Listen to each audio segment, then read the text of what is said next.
Create Peace at Home is a show dedicated to the voices of social justice movements. We bring to you guests who are engaged in making a difference in the lives of those who are forgotten. We are committed to finding solutions which make people safe and communities thrive. We believe that people have powerful stories about personal transformation. When shared, these stories begin a process of healing. Welcome to Create Peace at Home. I'm your host, Boona Cheema. In the studio with me tonight is Pneuma, who is a community organizer and has quite a journey of transformation.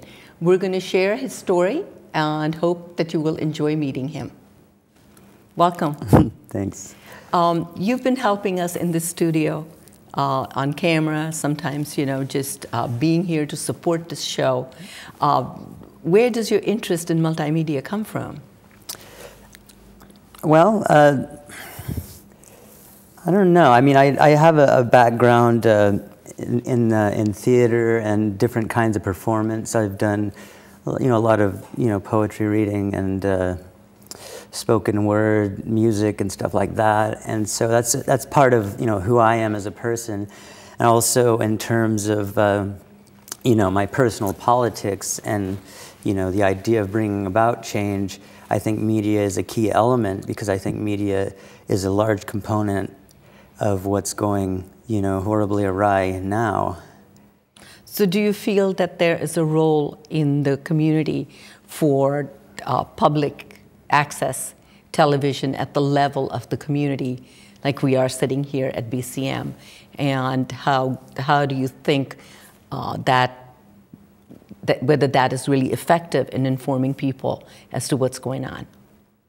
Well, I mean, to me that it would be, or it is effective, more so because, the news that's being delivered, on the television and in the newspapers, I personally don't trust the majority of it or any of it really. And I don't think people really, even though they might somehow take it for truth, I don't think people really believe what's being spoon-fed to them. And I think, seeing, people in a more real setting, who are, who are trying to spread information, rather than stringing you along with, well, we'll tell you what could possibly kill you when we come back. You know what I'm saying? It's like, yeah, it's not of course, absolutely. That, it's, and I mean, I think that part of community is, obviously people being part of the community, sharing things with one another and becoming, active participants in what's going on around them and affecting change. Right now, what do you think are some of the critical social justice issues that the community needs to be aware of, and some of the things that you're working on? I mean, the homelessness thing is really, it's close to me because I spent a fair amount of time, being homeless myself. And just the sort of, homelessness is effectively an exile, socially. Absolutely. And, and people will walk by you, they'll ignore you. People that you used to know won't talk to you as much, or they won't invite you over, for fear that you might end up crashing on their couch and never leave. And it's like, and it comes down to questions like, well, how do you earn a living? It's like, well, I'm sorry, I thought it was born that way.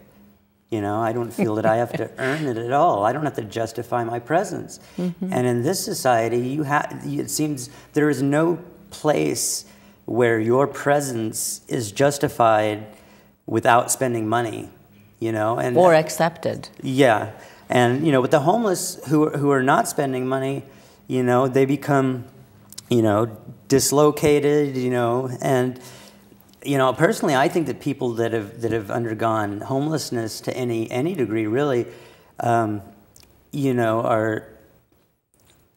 suffering from a form of PTSD, because the kind of physical and psychological, you know, schizoid, you know, breaks that it can cause, you know, are very detrimental. Like when you're trying to re-enter into what is normal society, you know, it's because, I mean, a lot of people, I think, have that, they become dissociated because, you know, nobody sees you, nobody interacts with you, you're constantly in your own head, you know, people become, it's more of a, you know, what can this person do for me? You know, they're resources, people become resources.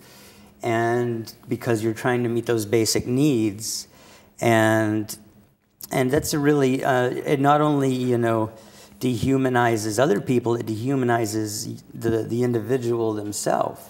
So I've realized for some time now that we're living in a culture, that a country that is traumatized from the very top to all the way in the street.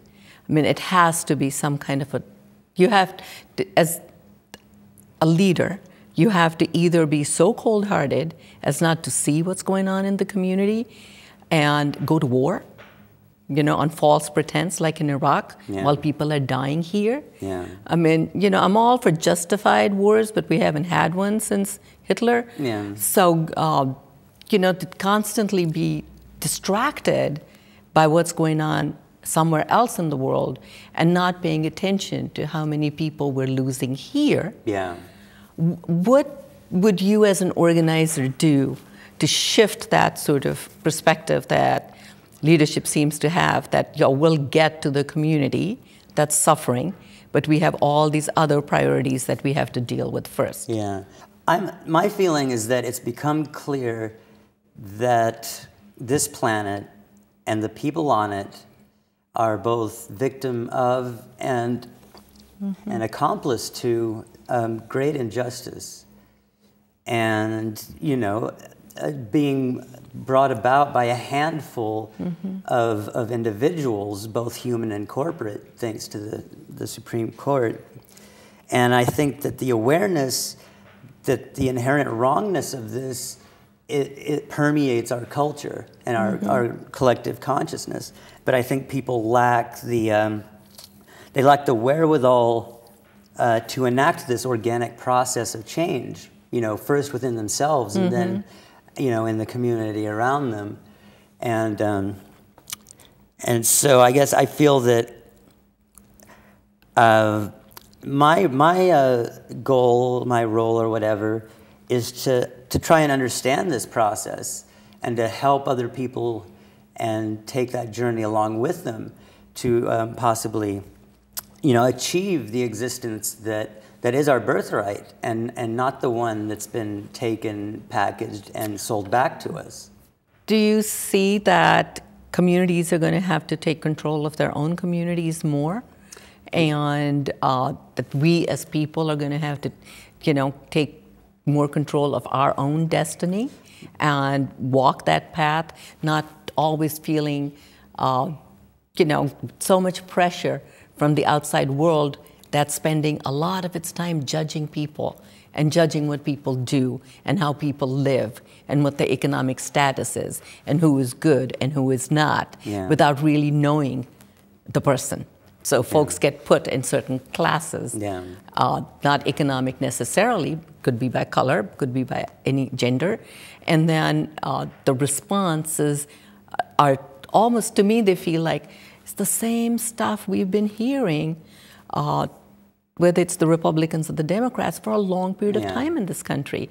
And another piece that worries me a little bit is what's coming from our pulpits, whether it's Christian or Jewish or Hindu or Muslim or Sikh, that the folks that are so-called the leaders of the faith-based community aren't doing the level of compassion that I would think would naturally flow out of those institutions. So if they have stepped back, then government, you know, that only runs, you know, you come into power and then you want to stay in power. And then you do everything to stay in power so you can win the next election. So how do we break this cycle?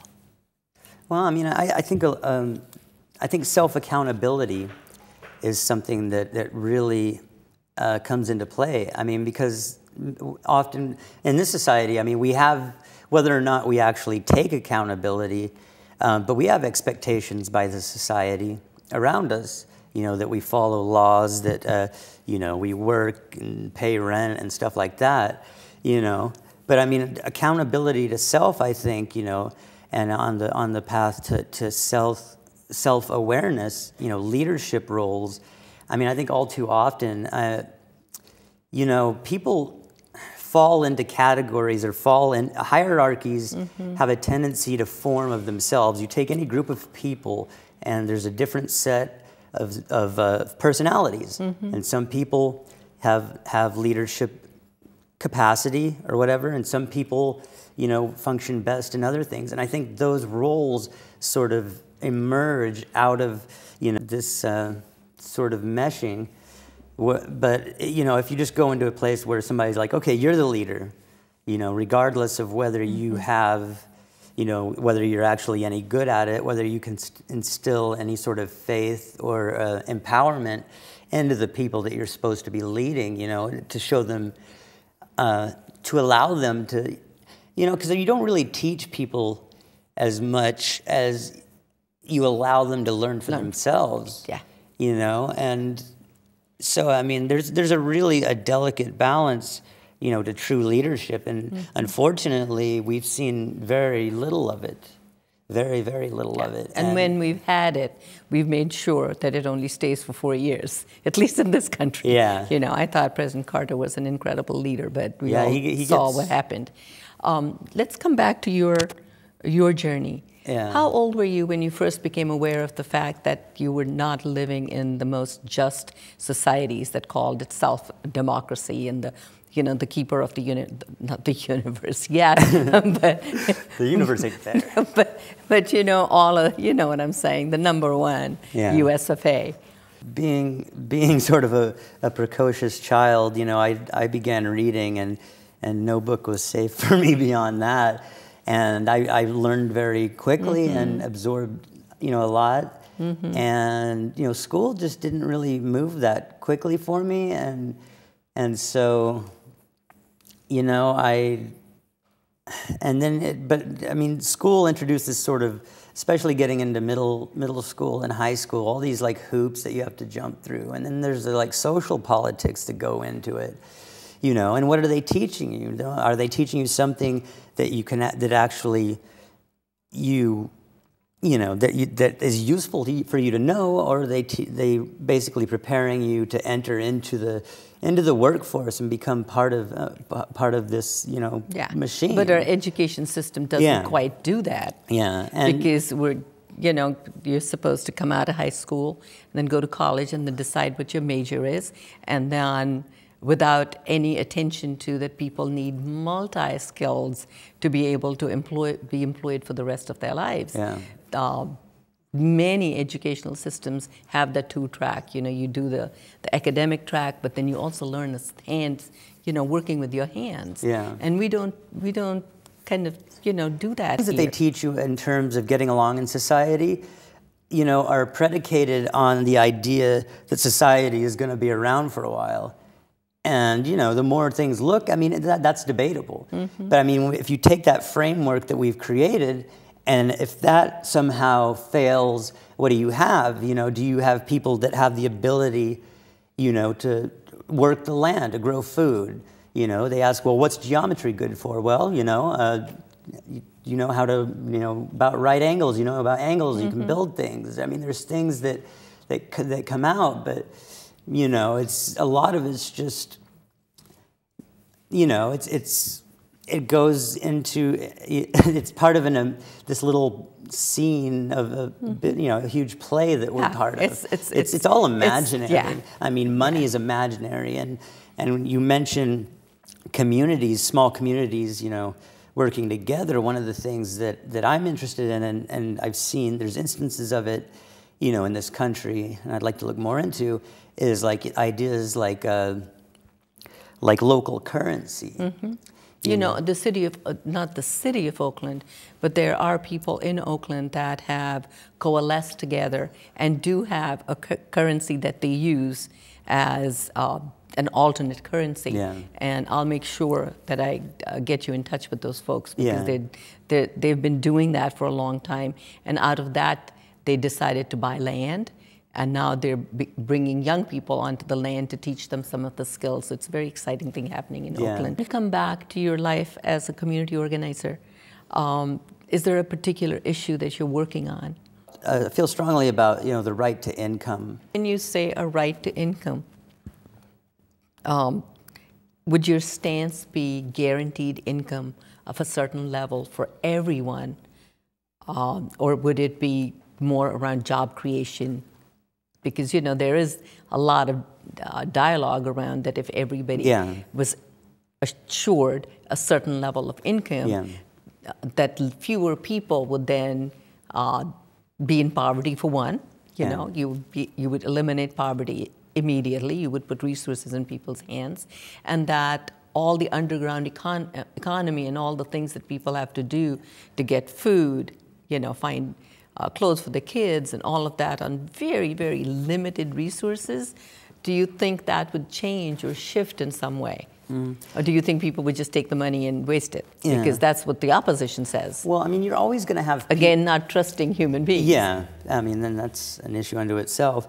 But, I mean, you're always going to have people that want things, you know, and people that are content to get by with whatever little's given to them and don't really feel like making an effort or having, or just, you know, not even that, just being content with a very, you know, simple and austere life. See, this society, what we've built up around us, is it's made it impossible for people to exist. You know, there's no piece of land that's not spoken for by somebody, and ownership of land is another thing I have issue with. But you know, our entire Constitution was actually kind of written with that in mind. So the thing is that, I mean, as far as like being self-sufficient, I mean, being homeless is about as close as you can come to it. That's you true. know, pitching it's a very, tent up somewhere. True. I mean, it's urban camping is what it is. And some people aren't there because, you know, they lost their job or their house. They're there because that's the kind of life that they, you know, they sort of harken back to that, the nomadic origins. And I, you know, and I've had a lot of trouble in my work trying to talk to the community in terms of when they say, well, some people just choose that as a lifestyle. What they forget is that the person is making a personal choice to live more simply, to live outdoors, and that many of them are veterans who came back with, you know, PTSD and all of that, and they can't do the shelter life. And yet we expect that every homeless person who, we can't seem to understand why they're not, so we give them another label that they're service resistant. And the cycle just kind of, you know, continues, never having that deep dialogue, never really understanding what people's choices, why they make those choices. And to respect those choices. Exactly. And I mean, kind of going back to the right to income thing, like I said, they've made it impossible, really. I mean, unless you go off in the woods somewhere where they're unlikely to find you and you grow your food and then you're live a forest monk. Then you can be a forest monk. But other than that, they've created a system where you kind of have to play by the rules of their game. And since they've robbed you of the ability to exist simply, just simply, in a way I sort of favor, you know, I have sort of a narco-socialist leanings, but... What is a narco-socialist? I've heard lots of different... because narco to me doesn't sound... Anarcho? A narco-socialist. I thought you said narco-socialist. No. I was like, okay. No, that's something... That means drugs for everybody. Drugs for everybody, right. Yeah, at least everybody in Washington. Okay, so sorry, I didn't mean to distract you. It's okay. So we were talking about not narco-socialism, but a narco-socialism. Explain that to me, describe that to me. I think anarchism, which which it comes from the Greek, anarchos, which, you know, means without a captain, you know, like a ship without a captain. And, you know, one of the slogans is, you know, no gods, no masters. And I don't know, though. I think the word anarchy has been terribly abused, and I think that a lot of people that use the concept really don't understand its full ramifications. And the people that say or claim to be practicing it are in fact practicing something other than. And a lot of it falls into, I guess, what is more like anarcho-syndicalism and with socialist leanings. There was such a community. Yeah. What would be the principles, the values? Is it a system where everybody, you know, cares for each other, and it's consensus building, and, you know, people live together based on all of those? Because what we see when the word anarchist comes up, especially in the media, is people tearing stuff down, breaking windows, all of that. And I've always thought that the media portrays anarchists in a very misunderstood, demeaning manner. So maybe we should do a show on just anarchy. Yeah, actually, that would be a good idea. I think it's very much misunderstood. And those individuals, you know, like the Unabomber, Ted Kaczynski, you know, and you know, people in protests that cause destruction, you know, those are a few individuals who are tainting. You know, the news is going to glom on to the negative things. One of the things about the Oakland Tribune had, when Occupy Oakland was having its birthday, somebody had distributed these flyers calling for people to bring baseball bats. Yeah. And they're saying, you know, to beat up the Black Bloc kids, you know, for spreading their, you know, divisive and violent message. It's like, so, I mean, so you're going to combat their violent message with baseball bats? You know, it's... Yeah, it doesn't, a lot doesn't make sense. Yeah, because, I mean, the communities, and you've seen them ebb and flow. I mean, I'm actually not sure what's going on as much now, but it used to be more so that, you know, people were gathering in small communities, you know, based on a common idea. There were some that were based on, you know, a sound system, for example. So people there were, you know, kind of surrounding this common idea. And... you know, so, and there were various warehouses, you know, and each was its own little community. And, I grew up in Berkeley, and didn't grow up, but I spent many years in one. And a lot of them, you know, ended up getting shut down. I mean, I'm sure there's still more around, but it seems like the culture they're more hidden. Is more hidden, you know, because a lot of these spaces aren't zoned for residential, you know, and so the fire marshal, you know, comes in, and you know, the cops take that as a excuse to come in, you know, and then they see that, oh, well, there's these structures which speak of people, you know, so let's talk a little bit about the experience of homelessness, and you spoke, you know, very profoundly about that. So now, as you're journeying out of that, what do you see for yourself? And I'm not seeing a 2-car garage and a house and all of that, because I don't even think you would be comfortable in that. No, from everything that you've said. No. So what does that life that is highly intelligent, awake, and in a learning process, but also trying to sustain mind, body, spirit? Yeah. So what does that look like for you? I mean, well, one thing that I would say about homelessness, that, I mean, I think that everybody should experience something like it, because it definitely allows for a distillation of your core values, things that you think you need, things you thought you couldn't live without.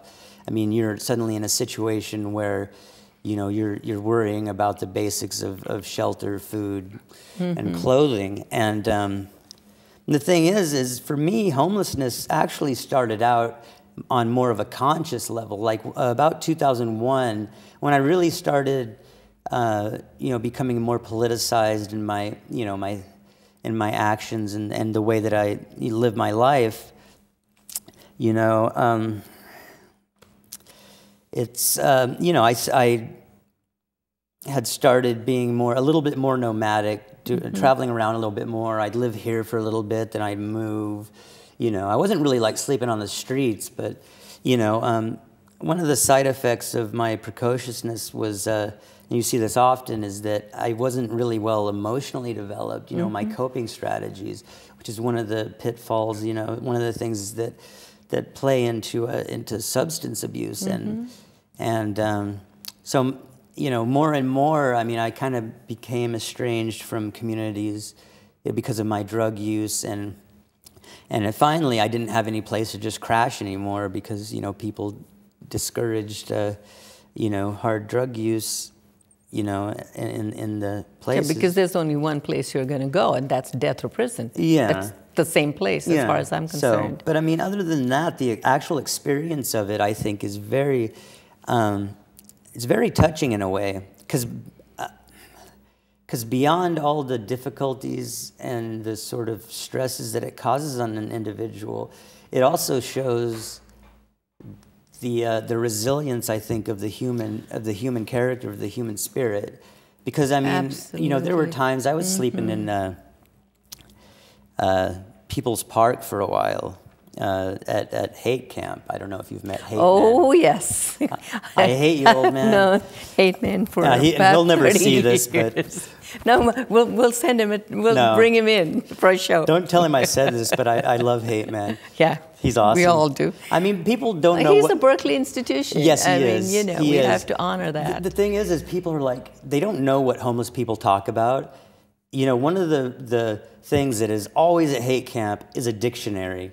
We'll be sitting there discussing etymology and, you know, origin of words. That's the best part and, of you know, People's all Park. these, you know, I mean, it's a very intellectual. I mean, what else do we have to do? I mean, we're all geared in that way.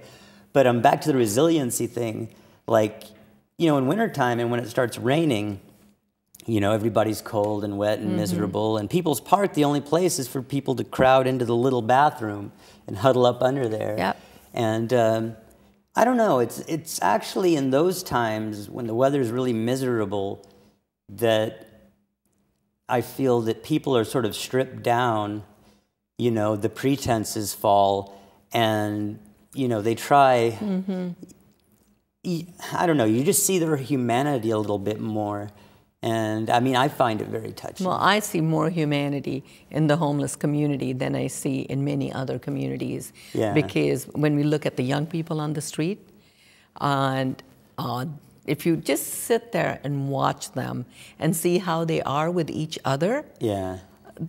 it breaks my heart that that then a city like this would think that that was not okay. Yeah. Because that's one of the most beautiful things that's happening in our community is that young people, are forming for whatever reasons, or whatever pasts they come from, or whatever, you know, their mental health or drug and alcohol issues might be, that they are in community. Yeah. And we want to destroy that. Yeah.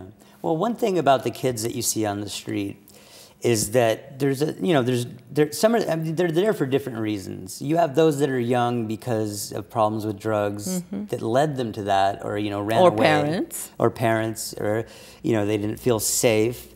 And so people that are, you know, really homeless. But you're also seeing this sort of trend of people that come from middle class, upper middle class upbringings that, you know, I think either for some reason are either, you know, see the truth of the matter, you know, but they become curious about this lifestyle and they take to the road and start traveling and fall. It's a tribe. And fall, yeah, and fall in with, you know, these people, you know, wearing the, you know, the overalls and, you know, I mean, the sort of like garb that kind of the durable stuff. It's the expression of their culture. Yeah, exactly. And so, you know, I mean, it is a beautiful thing.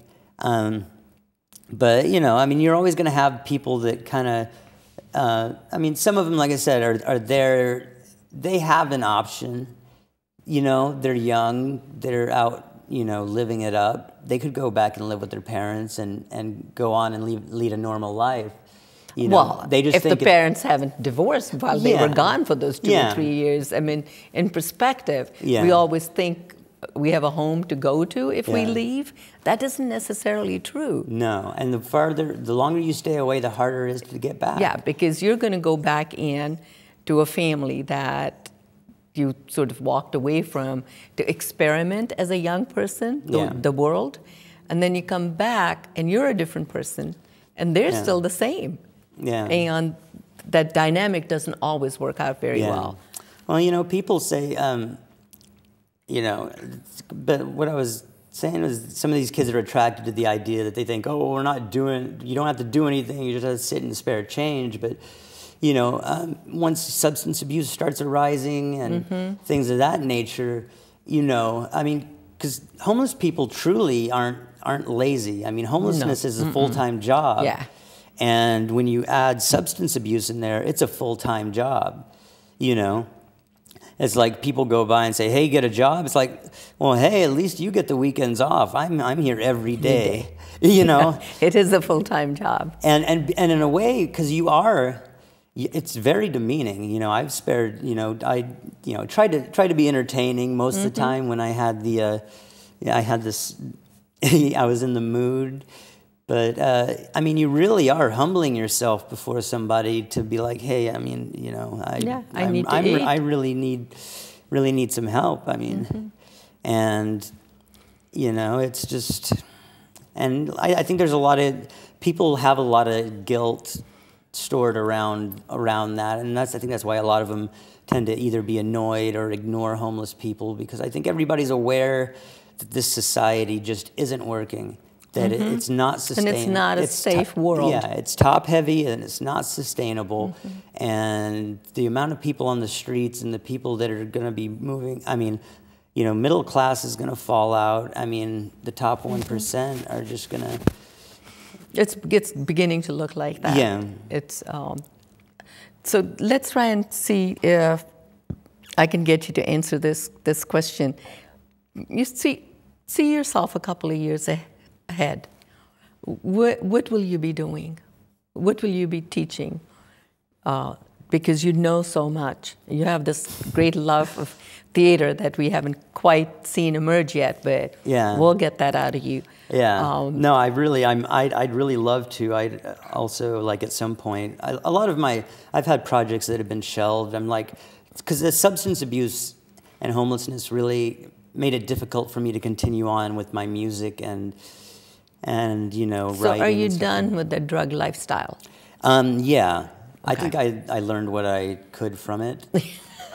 I mean, it took me... I haven't quite heard. Yeah, I guess I mean, we all learn our lessons. Okay. Well, I mean, if I can explain, of course, my feeling of how, you know, because we each have these parts of us that are inherent in our being, and I think that the various classes of drugs touch upon those things, and it's sort of like just a taste, a superficial sort of like mirror image of strength, of peace, or in the case of hallucinogenics, the oneness. You know what I'm saying? Because and I think those things, they touch on them, and I think that's what attracts people to them, you know, amongst other things. Yeah. And so I think there is something. I'm not against recreational drug use. It's like when you don't learn the lesson fast enough, and it becomes where it's controlling you. Where it becomes an addiction. Yeah. And that's where the danger is. You know, but it's such a fine line. Yeah, it really is. I mean, it certainly is. So having learned the lessons that you've learned, how did you become clean and sober? You know, yeah, over years, you know, I'd gone through various phases, and really, beyond a certain point, it loses its luster. I mean, and even long after, it's hard to get rid of. But I lost interest, you know, and I finally reached a point, specifically with alcohol, that my health wouldn't, you know, doesn't allow it, you know, and you know, people ask me, people that, you know, I used to drink with, and if you go to People's Park and ask them about, you know, who's the biggest drunk you know, my name would probably come up, you know, 9 times out of 10. I probably saw you all curled up and didn't know it was you. Oh yeah. But, you know, they ask me, and I really don't actually know what to tell them, because for me, sobriety I'm not struggling particularly with it. I'm finding it actually, you know, quite liberating, and I don't spend every day thinking about, you know, I wish I could have a drink or something. I mean, sometimes the idea pops up, and for me, it's like, I can entertain the thought of it, but then, you know, I know that it's not what I need, and it's not gonna do what it's not the idealized form of, you know, what I think it's gonna be. But can we come back to something that I see and feel about you, is that there is a part that's a spiritual journey. Yeah. And that once you're on that journey, then circumstances change. Yeah. What is your journey, and how has it supported you in your self-sustainability? I don't know. It's been, I don't know. It's quite, this journey, I don't know. I'm just. Because this show is about, you know, stories of transformation. Yeah. And you're sitting here, yeah, a transformed person, so. Yeah. Well, I mean, a lot of like where I'm trying to head towards is, you know, I'm working a lot with models of consciousness.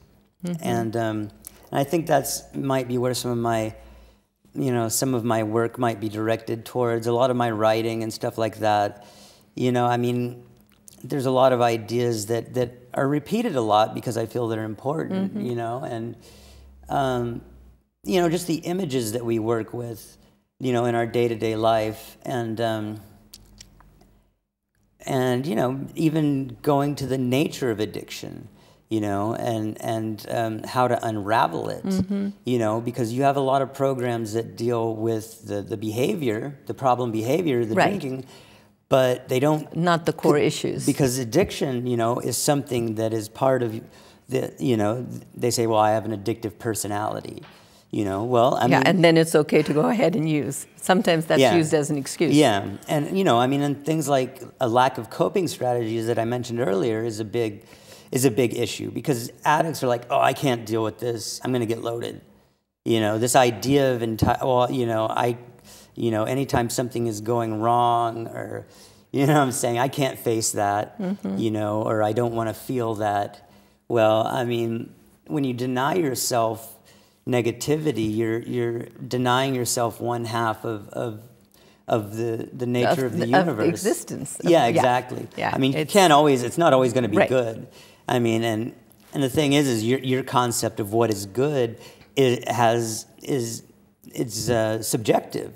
I mean, the universe really is not, you know, I mean, it really doesn't care per se. It's loving, love is there, but it's not, I mean, it's, you know, it's not like trying, the universe isn't out to get you. The universe is not a conductor of your wellness or illness. Yeah, it's not working against you, it's not plotting against you, it's not necessarily trying to help you along, it's a vehicle for you if you want to tap into that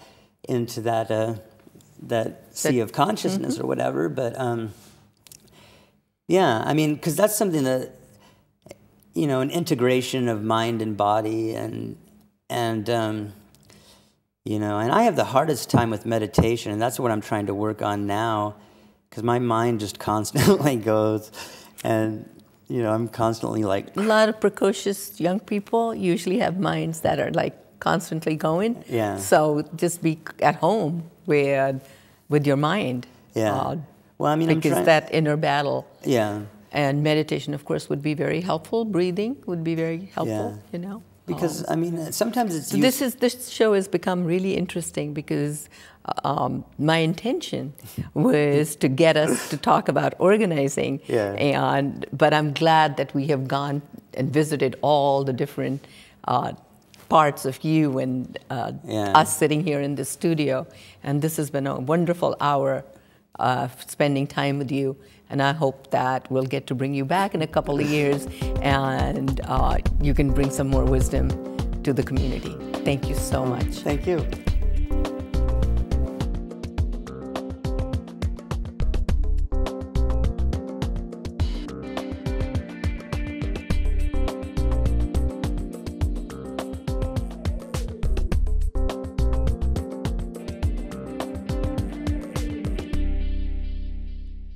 We should just talk about our children. That's serious issues. I want to, you know, do this conversation with you, and go to some maybe places that might not be comfortable. So when that happens, feel free to say, Boona, I don't want to talk about that, and we'll go on to something else. Tell me how long you've been in California. I've been born and raised in California all my life. For a short period of time, I lived in Mexico, but for the most part, I'm a native Californian. What made your family or you go to Mexico and live there? We went as missionaries. Say more. Don't make me pull stuff out of you. But we went as missionaries. Which I'm willing to do. And I took my children from California, the custody of California, because I felt I had no other choice. And so we went in with the church, and we worked for the church to, we did outreach, and we worked for the church for, rent, food, and transportation, things like that. And actually it's the first time we all met Jesus Christ. We all became Christians at the same time. We just fell in love with it. My children started seeing young men. They were, and my dream was, for my children to get married and then have babies and, do it the right way, not like I did it, And they both met nice young men. My youngest was a virgin when she got married, which pleased me immensely. My gosh, you're a little conservative. Well, for my children, I wanted better for them than what I had. I'm just having fun with you. Right. So, and they both got married to Mexican citizens. Unfortunately, my one daughter's divorced, and my other daughter's husband was drowned. That's sad. Yeah, but I got a lovely grandson out of the whole business. See, isn't it amazing how this process goes on? It just we have the life and death process, and the rebirthing, and the rejuvenation. We have like periods of our life, and sometimes I look at it and okay, when I'm through with this period, I'm like, okay, when's the next period of my life going to start? Because I've had it. So do you feel that you're starting a new phase in your life? Definitely, this year has been amazing for me. It really has. I never wanted to admit that there was anything wrong with me. I didn't want that stigma of being crazy or being disabled or any of that. And my life was so poor and in such bad condition that I just said, forget it. Everything's coming out. Everything's coming on the table. I can't live the next 50 years of my life like this. It's not been that, aside from the birth of my children, it's been pretty battered and abusive. So I just had my friend drop me off at the hospital. I knew something had to change. I didn't know what to expect, but it started me on my journey to healing. I just put it all out there. This is me. This is what I think. This is what I hear. This is what I see. This is how I feel. And we'll let the chips fall where they may. Where did that courage come from? Because, that takes a lot of strength and a lot of courage. Just being at the bottom of everything. And like I said, the day my children were born was the best thing. Not having them, not having a family, I didn't even have a home, a mom or dad to go back to because they're gone. And my children don't have anywhere to go. They can't, let's go to grandma's for Christmas. Grandma doesn't have a house. And I was just at the bottom, and I said, that's it. I'm not living the rest of my life like this. And I would never be homeless again in life. I just want to congratulate you on just having that intention, because sometimes it's really important to create the intention and say, no, this experience I'm not going to repeat. And then the circumstances that were around you when you felt you were at the bottom, that hopefully will never happen again, because you're transforming and you're growing. It's been and your great. Spirituality is very strong and very clear. And you've shared with me before in other conversations that is a core, that will always be a core of your wellness. Right. So this journey that you're taking now, you're living in a transitional house. Yes, ma'am. And you are doing some community organizing work. Yes, I am. Would describe for our audience what that looks like as a homeless person living in a shelter and trying to organize the people in that community to get involved to make change. Well, the thing that happened is, it was very difficult for me, living with all kinds of different people, with all kinds of different things wrong with them. But I just, I'm starting to, accept people for who they are and what they are. People started, coming to me like magnets because they saw I wasn't going to sit there. You have the 3 months. I'm not going to sit here and wait 3 months and then nothing's happened. I went out and every application I could, and when everyone saw what I was doing, that drew them to me, and they wanted to be my friend. They wanted to be near me. They wanted to, And I said, well, this is how you do it. And so I started, come on, and I started helping them do things. And then I got involved even further by, I started I orchestrated a social justice class, and they wanted it. So we do it once every week, me and a couple of other community organizers. And I just wanted to keep growing and keep growing. The type of work, being a community organizer, you don't go up like in a company. You go like a spider. You can go in any direction, every direction. If this one doesn't fit, you can back off and go this way. And it's just wonderful. I've never done this before. I don't know where it came from. The experiences that you've had in your life sometimes make a person very rigid and closed in and afraid. So what was it that made you trust the universe again, or trust the people around you again, especially for women who come out of, abusive, violent relationships?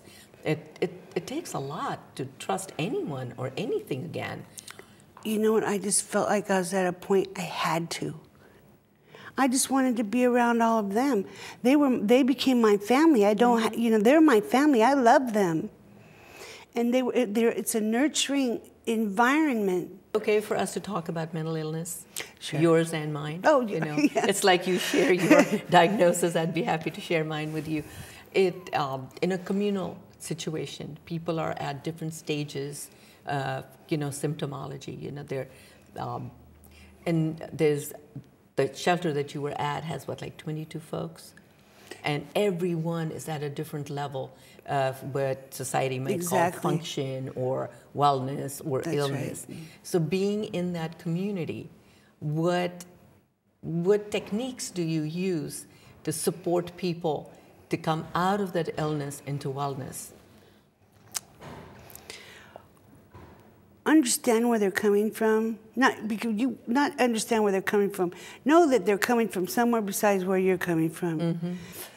Just treating them appropriately, how you would want to be treated. And sometimes, like I was getting ready to say, I didn't act appropriately, but that's the old me. Mm-hmm. And it's like, so many people have told me it's a process. I hate that word. It's a process. It's a process. But it is an effort more than it's what you want. Of course, it's a process, but the effort has to be part of the process, because the process isn't going to do it for you. You have to be very engaged in that journey yourself. When people are loving and kind to me, I just have to return it to people. But when people are mean and nasty to you, can you still do kindness and compassion? I have to walk away for a while from that. Go smoke a cigarette, take a break, come back and see if you can get to that compassion level. Need time out. What are some of the things that you really enjoy doing? I don't know yet. Oh. I'm still working on that part because I had the children all my life. Mm-hmm. the things I used to like all had ties and connections with my kids. Mm-hmm. So as I'm growing up, and I'm learning what I like, what I want to do. But you know, there's only enough time for certain things in the day. Let's talk about the class, because you know, I went down there and attempted to do the class, and got really frustrated and had one of my, you know, not so nice moments. But you seem to have just sort of, you know, very quickly slipped into that role where, so I almost feel like that it was more organic with you living there with the folks to start the class and get other people to support you to start the class, than for those of us who think we're like these mega experts or something and know everything, to come in and try to do our thing on, right. You know what I'm saying? Right. That to me feels like more of a process of imposition than an organic, natural process of community building and community empowerment that seems to be happening in the sites that you're in. Yeah, that's exactly it. I empower them, because when you came, they voted for this class. They wanted this class. They wanted, so I said, okay, you guys want it? We're going to run it how you want it to be ran. And I'll pose some questions to them. See, I'll talk about different you gave issues. them the control. I gave them the power. Yeah. It's their group, you know, and I try not to change it from that. We talk about different topics. We research different. Tell us a few things that you've done. In our area, it's kind of commercially zoned, so we didn't have anywhere to vote. We didn't have a precinct.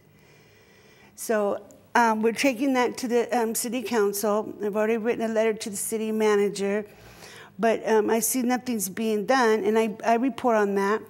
I report every week what BOSS is doing, what's going on, places they can go, housing.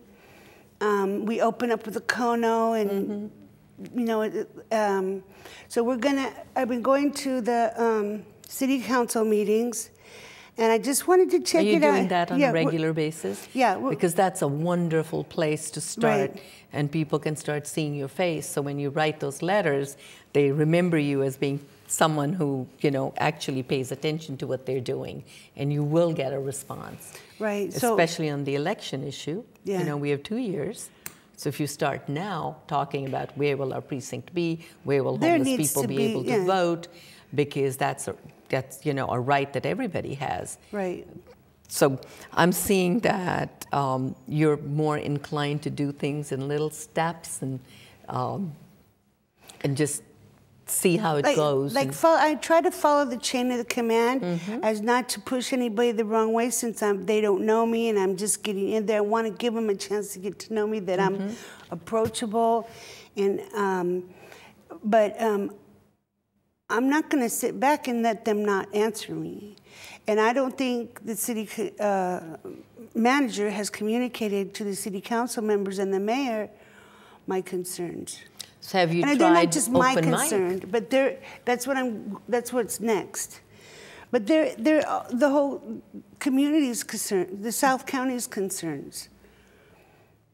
So are you beginning to integrate more outside of the programs you're in and doing more outside, or are you still committed to sort of... Everything I do, I always bring back to the shelter. I bring it back to the transitional. I let everybody know what I'm doing, and I work as hard as I can to get them involved. You know, we can go to this. You know, we can go to that. This is happening. You know, I try to keep people really informed on what's going on in their community and encourage them to participate in events and things that go on, or things they can see on the, like your show. I've directed a few people to that. But as far as the class, every week we focus on one topic. Did you ever dream that you would be a community organizer like our president? You know, that's how he started in all of this. No, but as a community organizer. I sure do enjoy it, and I've learned so much. And I don't think I want to be doing anything else, really. So in terms of what more do you need to learn to be an effective community organizer? If I had better transportation, I could get to more events, because a lot of the events are in the evening and I take public transportation. Yeah, we're going to have to do a whole show on public transportation and the mess that it is, where, you know, poor people can't get to where they need to get to. My bus stops, and I walked in the dark once, and I was scared to death. It's a very long street. It's not a dangerous area, but, you know, just kind of spooky moving at night. Because your journey of transformation has been very fast. It might not feel that way to you, but 5 months ago when I met you, you were a different person. And now you have, you know, you're at a table that has, you know, 10 other organizers with you. What do you gain, what do you get from them being in that organizer community? I get knowledge. I get acceptance. And I'm a part of their life. They're my support. I know if anything happened to me or if I had any problem, I can go. We'd all be there. I can go to them. I have people that care about me now. You know, even they're not family, but I can't never, ever again in life say I'm so alone, I'm all alone, because I'm not anymore. And that feels great. Is that an experience that when you talk with folks who are at, you know, at any of the programs that you've been at, is that a core issue for folks, that feeling of loss, aloneness, loneliness, not accepted, I would say so, marginalized? So when this dynamic community starts to develop, what changes have you seen in people? They're getting more courageous. It's just a loving, BOSS is a loving family, and I am so fortunate to have landed here. Thank you. And thank you for being on the show. You were so nervous out there. I was like, oh my gosh, you know, we'll have to edit a lot of this. But I think this just shows you being here, how far you've come, and your beauty really is shining all over you. Thank you, Boona. Thank you for everything. And thank you for everything. Thank you for watching Create Peace at Home. Continue to expect only excellence from us. Thank you for joining us. You say it's keep rolling, and then I start, and then, okay. Am I in the shot? How about now? How about now? How about now? I'm giving you bloopers.